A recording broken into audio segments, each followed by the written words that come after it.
Bilirsiniz, bu məsələlərlə bağlı əvvəldə sizin o birinci sualınız vardı. Vens göndərilibsə danışıqları nümayəndədə rəhbərlik kimi abışın, bəs Rubiya niyə yox idi orada?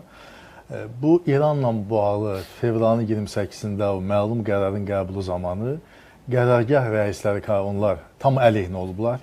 Bəli. Bu Hekset müdafiə naziri, bir mənalı müdafiə edən müharibə naziri, bir mənalı şəkildə israr edib ki, müharibə başlamaq lazımdır.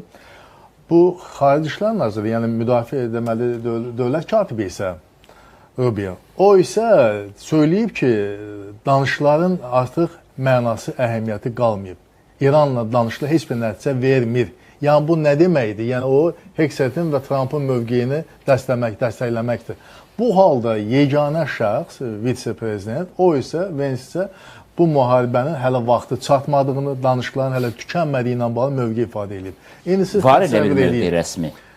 Ya, o kulvarlarda və Wall Street Journal və s. digər danışıqların nəticəsi olaraq bu məlumatı sızdırırlar və çatdırırlar.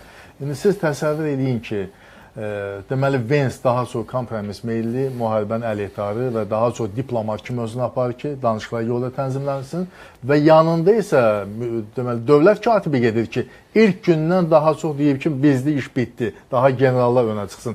Və belə olan vəziyyətdə iki müxtəlif yanaşmanın daşıyıcısının eyni yerdə danışıqlara getməsi bir qədər qüvvələri və fokuslamanın qarşısını ala bilərdir.